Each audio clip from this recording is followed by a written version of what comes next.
Hello दोस्तों, history with Anand sir मेरे इस यूट्यूब चैनल पर आप लोगों का स्वागत है। हड़प्पा संस्कृति टॉपिक को हम लोग आगे बढ़ाते हैं और अब हम लोग बात करेंगे हड़प्पा संस्कृति की लिपि के संबंध में, जिसको हम लोग सैंधव लिपि के नाम से जो है सो जानते हैं। विश्व की जो प्राचीनतम लिपियां हैं, तो मोटे तौर पर विश्व की प्राचीनतम 4 लिपियों में सैंधव लिपि को भी जो है सो शामिल किया गया है। मतलब ये विश्व की प्राचीनतम जो है सो लिपियों में से एक है। अगर देखा जाए तो विश्व की सबसे प्राचीनतम जो लिपि है वो सुमेरियन लिपि है। सुमेर सभ्यता की लिपि को विश्व की प्राचीनतम जो है सो लिपि माना जाता है और प्राचीनतम लिपियों में टॉप जो 4 लिपियां हैं उसमें सिंधु लिपि भी जो है सो शामिल है। तो सिंधु लिपि जिसको हम लोग आज भी नहीं पढ़ पाए हैं और यही वजह है कि सिंधु घाटी सभ्यता को पूरी तरह से जो है सो समझने में हम लोगों को असुविधा होती है। खैर, तो सिंधु लिपि से संबंधित कुछ ऐसे तथ्य हैं जो परीक्षा में जो है सो पूछे जाते हैं, तो उस पर जो है सो हम लोग चर्चा करते हैं कि ये लिपि वास्तव में क्या था और इससे किस प्रकार के प्रश्न जो है सो पूछे जा सकते हैं। तो ध्यान रखिएगा कि सबसे पहले 1853 में हम लोग पाते हैं, क्या 1853 में पाते हैं कि सिंधु लिपि का जो है सो हम लोगों को प्रमाण प्राप्त होता है। 1853 में पहली बार सिंधु लिपि का प्रमाण हम लोगों को प्राप्त होता है और 1926 तक यह लिपि जो है सो संपूर्ण रूप में प्रकाश में आ जाती है। पूरी तरह से इस लिपि को जो है सो हम लोग जान जाते हैं, है ना। इसकी व्यापकता को जो है सो समझ पाते हैं 1926 तक। और जो भी लिपि का प्रमाण हम लोगों को प्राप्त हुआ, तो यह लिपि मुख्य रूप से तो आयताकार और वर्गाकार जो मुहर सिंधु घाटी सभ्यता में जो हुआ करता था, तो मुख्य रूप से यह लिपि मुहरों पर जो है सो अंकित है। इसके अतिरिक्त हम लोग पाते हैं कि मिट्टी के प्यालों में भी ये अंकित है, सोने के आभूषण में भी जो है सो हम इसको अंकित जो है सो देखते हैं। और हम लोग पाते हैं क्या कि मिट्टी की बनी हुई चूड़ियों में भी जो है सो इस लिपि का अंकन हम लोगों को जो है सो मिलता है। अब यह जो लिपि है तो इसमें 64 जो है 64 मूल चिन्ह था, है ना। मतलब इस लिपि में 64 मूल चिन्ह था और करीब 400 से भी अधिक अक्षर हम लोगों को अभी तक प्राप्त हुए हैं। तो ये 64 जो मूल चिन्ह था, इसका अर्थ क्या है? तो जैसे अगर हम लोग ABCD की बात करें तो A से लेकर के Z तक अगर हम लोग देखें तो इसमें 26 जो है सो मूल चिन्ह हम लोगों को नजर आता है ना। जैसे A एक मूल चिन्ह हो गया, B एक मूल चिन्ह हो गया, इस प्रकार से Z तक हम लोग पाते हैं कि 26 जो है सो मूल चिन्ह है। उसी प्रकार से सैंधव लिपि में हम लोगों को 64 जो है सो मूल चिन्हों की जो है सो प्राप्ति हुई है। यह जो चिन्ह है ये चित्र के रूप में है। मतलब कि सैंधव जो लिपि है वो चित्राक्षर है, मतलब चित्र के रूप में जो है सो उनके अक्षर हुआ करते थे। जैसे मान लीजिए कि क है, ल है और म है ना। तो ये 3 अलग अलग मूल चिन्ह है।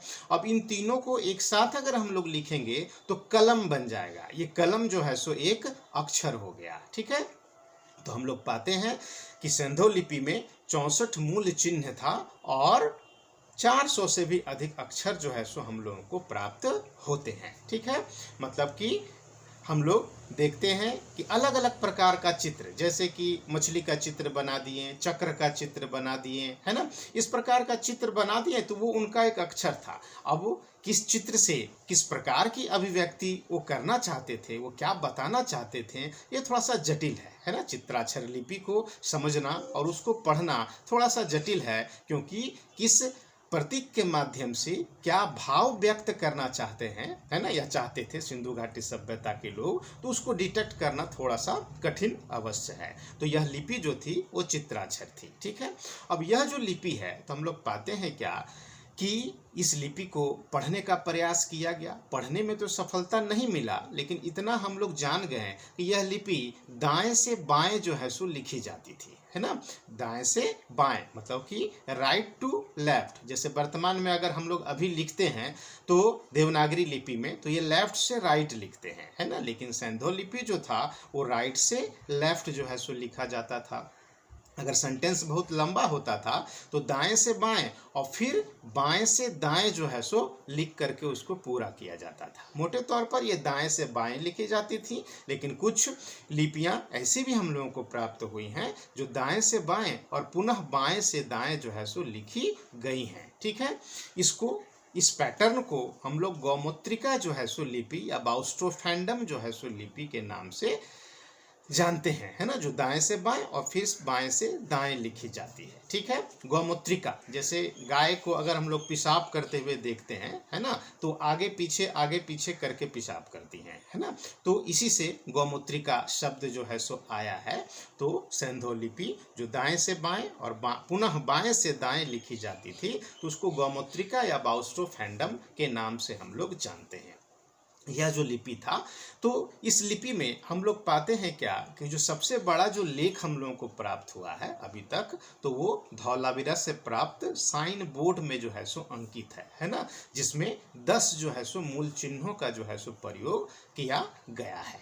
यह लिपि आधुनिक अरबी लिपि से जो है सो मिलती है ना, और हम लोग पाते हैं क्या कि इस लिपि में जो सबसे जो प्रचलित जो चिन्ह था, है ना, सबसे प्रचलित जो चिन्ह था वो हमारे अंग्रेजी के यू आकार से जो है सो मिलता है। अंग्रेजी में हम लोग जो यू लिखते हैं, ठीक है, तो 64 मूल चिन्हों में एक चिन्ह ऐसा भी है जो हमारे अंग्रेजी के यू से जो है सो मिलता जुलता है। अगर हम लोग पशुओं या जीव जंतुओं के चिन्ह की बात करें तो सबसे ज़्यादा मछली का चिन्ह जो है सो प्रचलित था सभ्यता में। ठीक है, 64 मूल चिन्हों में एक ऐसा भी चिन्ह था जो दक्षिण भारतीय जाति सूचक चिन्ह से भी जो है सो मैच करता है। मतलब कि आप देखे होइएगा कि शिव भगवान को या फिर ब्राह्मणों को एक तिलक लगाते हुए, है ना, शंकर भगवान को देखेगा एक इस प्रकार से तिलक लगाया जाता है, बीच में जो है सो एक बिंदु होता है। ठीक है,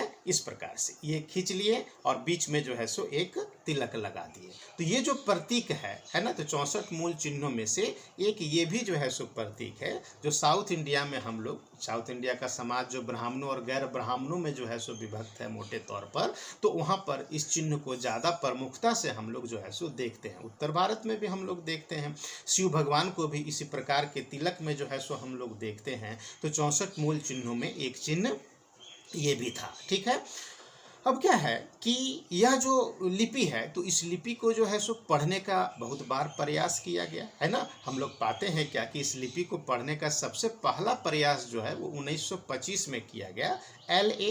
बैडल के द्वारा, है ना। L.A. बैडल महोदय के द्वारा सबसे पहले इस लिपि को पढ़ने का प्रयास 1925 में जो है सो किया गया था। विभिन्न विद्वानों के द्वारा, है ना, इस लिपि को पढ़ने का प्रयास किया गया। सब ने अपने अपने तरीके से जो है सो इसकी व्याख्या की। जैसे कि सबसे पहले कर्निंघम महोदय ने इसको ब्राह्मी लिपि जो है सो कहा, मतलब ब्राह्मी लिपि का आदि रूप जो है सो इसको बताया सबसे पहले कर्निंघम महोदय। इसी प्रकार लैंडन और हंटर महोदय ने भी इसको ब्राह्मी लिपि जो है सो कहा था।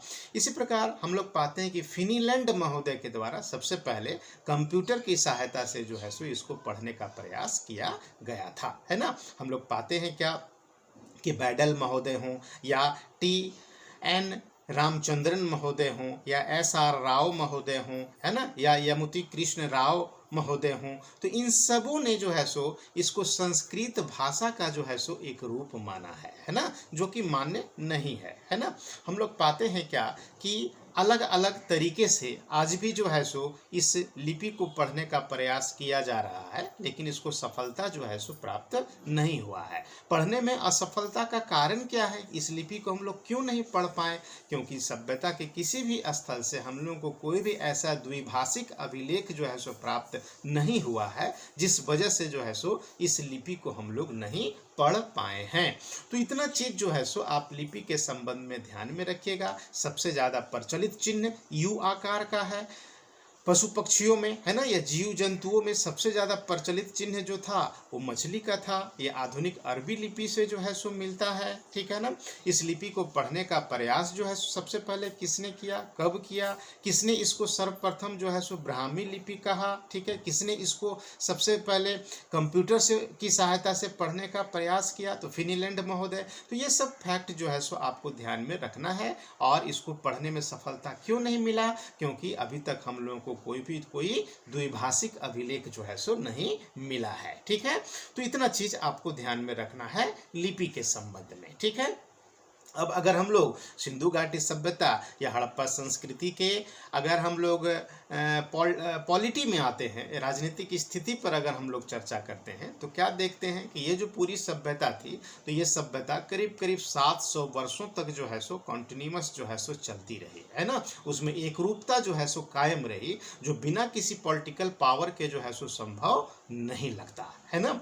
लेकिन हम लोग पाते हैं कि सिंधु घाटी सभ्यता में शासन कौन करता था, राजनीतिक संरचना किस प्रकार की थी, तो इसके बारे में बहुत कुछ हम लोग नहीं जानते हैं, है ना। अलग अलग विद्वानों ने अपने अपने तरीके से जो है सो राजनीतिक स्थिति का जो है सो एक कल्पना किया है, अपने अपने तरीके से पॉलिटिकल कंडीशन को समझाने का जो है सो प्रयास किया है। तो अलग अलग विचारधारा है इसमें, है ना, जो अपने आप में विवादास्पद भी है। लेकिन मोटे तौर पर कुछ प्रमुख चीज़ों को यहाँ जान लेना है पॉलिटिकल कंडीशन को लेकर के, है ना। हम लोगों को ये नहीं कह सकते कि कोई राजा हुआ करता था जिसका एक दरबार होता था, राजा दरबार लगाता था, ऐसा कुछ भी जो है सो हम लोग नहीं कह सकते हैं। तो इसमें हम लोग पाते हैं कि अलग अलग जो है सो मत दिया गया है पॉलिटिकल कंडीशन को लेकर के सभ्यता का। तो सबसे पहले हंटर महोदय, तो हंटर महोदय ने कहा कि यहाँ जनतांत्रिक जो है सो पद्धति लागू थी, है ना। जनतांत्रिक पद्धति या गणतांत्रिक पद्धति, जिसमें जनता जो है सो अपने प्रतिनिधियों को चुनती है और उसके माध्यम से शासन संचालन होता है। तो सिंधु घाटी सभ्यता में जनतांत्रिक पद्धति थी, ऐसा हंटर महोदय का कहना है। ठीक है, ये मान्य नहीं है। फिर हम लोग देखते हैं कि मैके महोदय ने यहाँ प्रतिनिध्यात्मक सरकार की जो है सो कल्पना की है। प्रतिनिध्यात्मक सरकार का मतलब यहाँ ये है कि मैके महोदय ने यह स्थापित करने का प्रयास किया कि मेसोपोटामिया या सुमेर सभ्यता के कुछ लोग सिंधु के बाढ़ वाले मैदानों में आए, इस क्षेत्र पर अपना अधिकार स्थापित किया, इस क्षेत्र में को उन्होंने अपना उपनिवेश बनाया और अपने प्रतिनिधियों के माध्यम से इस क्षेत्र में शासन संचालन करना सुनिश्चित किया, है ना। इसी को यहाँ प्रतिनिध्यात्मक सरकार जो है सो कहा जा रहा है। लेकिन ये मत भी जो है सो मान्य नहीं है। इसी प्रकार से वाल्टर रूबेन साहब हैं, तो वाल्टर रूबेन ने यहाँ के शासन व्यवस्था के संबंध में कहा कि यहाँ का शासन गुलामों पर जो है सो आधारित था, है ना। मतलब मैके महोदय का जो प्रतिनिध्यात्मक सरकार का जो कल्पना था, उसी से मिलता जुलता ये गुलामों पर आधारित शासन की कल्पना वाल्टर रूबेन साहब ने की और कहा कि इस क्षेत्र के लोगों को मेसोपोटामिया वालों ने जो है सो अपना गुलाम बना लिया था और सिंधु के बाढ़ वाले मैदानों में इन गुलामों से वो लोग जो है सो खेती कराया करते थे और अनाजों की प्राप्ति किया करते थे और इन्हीं गुलामों के माध्यम से इस क्षेत्र का शासन संचालन किया जाता था, ऐसा वाल्टर रूबेन का कहना है, जो मान्य नहीं है। इसी प्रकार से स्टुअर्ट पिगॉट महोदय ने क्या कहा, स्टुअर्ट पिगॉट महोदय ने कहा कि इस सभ्यता का शासन पुरोहित वर्ग के द्वारा जो है सो संचालित होता था, धार्मिक वर्ग के द्वारा जो है सो संचालित होता था और हड़प्पा और मोहनजोदड़ो इस पूरी सभ्यता की दो राजधानियां थीं, ऐसा स्टुअर्ट पिगॉट के द्वारा बताने का प्रयास किया गया। ठीक है ना। अब क्या है कि एक लोकप्रिय विचार ये भी है कि जो सिंधु घाटी जो सभ्यता थी, तो सिंधु घाटी सभ्यता में पूरे सभ्यता में कोई एक शासक नहीं था। अलग अलग क्षेत्रों में अलग अलग शासक अपने अपने क्षेत्र में जो है सो शासन करते होंगे। जैसे अगर हम लोग महाजनपद काल की बात करें, बुद्ध काल की 6 सेंचुरी बीसी की बात करें, तो उसमें हम लोग अलग अलग महाजनपदों को देखते हैं, है ना। अलग अलग महाजनपद थे, उनकी अपनी राजधानियां थीं और उनके अपने राजा अपने महाजनपद क्षेत्र में शासन करते थे। तो हम लोग पाते हैं कि एक विचारधारा ये भी है जिसमें कहा गया है कि सिंध जो है एक राज्य रहा होगा, उसकी राजधानी मोहनजोदड़ो रही होगी। पंजाब एक राज्य रहा होगा, उसकी राजधानी हड़प्पा रही होगी। राजस्थान एक राज्य रहा होगा, उसकी राजधानी कालीबंगा रही होगी। गुजरात एक राज्य रहा होगा, उसकी राजधानी लोथल रही होगी, है ना। तो इस प्रकार का भी जो है सो विचार दिया गया है। मतलब कि 6 सेंचुरी बीसी में महाजनपद काल में जिस प्रकार का शासन था, उसी प्रकार का शासन सिंधु घाटी सभ्यता में भी रहा होगा। ये भी जो है सो एक लोकप्रिय विचार रहा है। लेकिन सबसे मान्य जो विचारधारा है वही है कि इस सभ्यता में शासन व्यापारियों के एक तंत्र के द्वारा जो है सो किया जाता था, है ना। वाणिज्यिक जो तंत्र था, व्यापारिक जो तंत्र था, व्यापारियों का जो समूह था, तो उसके द्वारा जो है सो शासन संचालन किया जाता था, है ना। मतलब शिल्पियों और व्यापारियों का जो है सो यहाँ पर शासन था।